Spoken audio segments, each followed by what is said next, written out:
Pernahkah kalian berpikir, seberapa cepat sih kita melupakan kejadian sedih? Coba kita ingat lagi tanggal 13 November 2019 di Medan. Ada bom bunuh diri di Polrestabes Medan yang bikin ger seluruh Indonesia.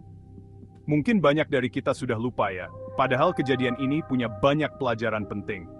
Di balik berita-berita yang ramai, ada fakta-fakta yang lebih dalam dan perlu banget kita tahu. Video ini bukan cuma buat mengenang, tapi juga buat ngingetin kita tentang bahaya terorisme yang nyata. Aku bakal bahas 7 fakta penting di balik kejadian bom Medan ini. Bukan buat nakut-nakutin kok, tapi biar kita semua lebih hati-hati. Ancaman terorisme itu bisa datang ke siapa aja, bahkan ke polisi di kantornya sendiri. Yuk, kita bedah siapa pelakunya, kenapa tempat itu yang jadi target, dan apa aja yang sudah dilakukan biar kejadian kayak gini nggak terulang lagi. Kita belajar dari masa lalu, biar kita siap menghadapi masa depan. Ayo, kita mulai. Fakta pertama, siapa sih pelakunya? Namanya Rabial Muslim Nasution, umurnya 24 tahun, dia driver ojek online, punya istri, dan warga biasa aja. Dia kena paham radikal dari internet, belajar bikin bom dari internet juga, terus gabung sama kelompok Jamaah Ansarut Daulah yang ada hubungannya sama ISIS. Proses radikalisasi ini pelan-pelan mengubah dia dari pemuda biasa jadi pelaku teror. Yang bikin ngeri, pelaku teror itu bisa aja orang yang ada di sekitar kita. Kisah Rabial ini jadi peringatan nyata tentang bahaya radikalisasi lewat internet. Terorisme sekarang bisa tumbuh di lingkungan yang kelihatannya biasa-biasa aja. Kenapa Polrestabes Medan yang jadi target? Markas polisi itu kan lambang negara dan hukum. Menyerang di sana itu sama aja ngasih pesan jelas, polisi pun bisa jadi sasaran. Rabial nyamar jadi warga yang mau ngurus SKCK, masuk pakai jaket ojek online, terus meledakkan diri di tengah keramaian. Targetnya jelas banget, para polisi. Serangan ini tujuannya buat bikin takut dan bikin orang nggak percaya sama kekuatan negara. Bomnya memang kategori low explosive, tapi dampaknya besar.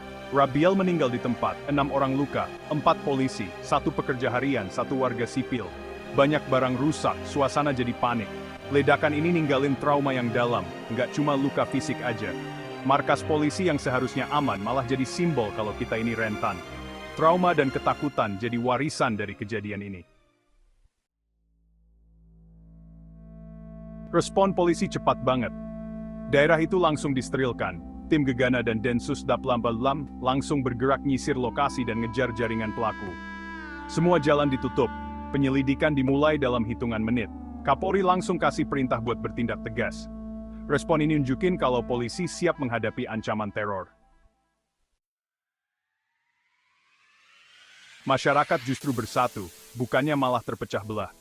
Tagar "Kami Tidak Takut" dan "Pray for Medan" ramai di media sosial.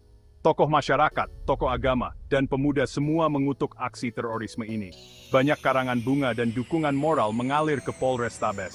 Solidaritas ini jadi kemenangan psikologis melawan teror. Densus 88 nggak berhenti cuma di satu pelaku aja.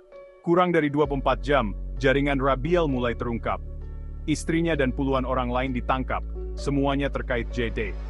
Jaringan ini beroperasi lewat grup-grup pribadi dan teknologi digital. Terorisme sekarang itu sifatnya menyebar, nggak terpusat, dan susah dideteksi. Penyelidikan ini membuktikan pentingnya membongkar jaringannya, bukan cuma pelakunya aja. Kejadian ini jadi tamparan keras buat sistem keamanan kita. Prosedur keamanan di markas polisi jadi lebih ketat, pemeriksaan berlapis jadi standar. Pencegahan juga dilakukan lewat program deradikalisasi dan patroli di internet. Edukasi ke masyarakat dan kerjasama antar lembaga juga diperkuat. Melawan terorisme itu butuh usaha yang proaktif, baik di dunia nyata maupun di dunia maya. Nah, itu dia 7 fakta di balik kejadian bom Medan. Dari radikalisasi online sampai solidaritas masyarakat, semuanya jadi pelajaran penting. Terorisme itu ancaman nyata, bisa muncul dari mana aja. Kewaspadaan dan pemahaman itu kuncinya. Yuk, bagiin pendapat kalian di kolom komentar. Jangan lupa subscribe ya buat video informatif lainnya. Tetaplah berpikir kritis, dan jangan pernah lupa.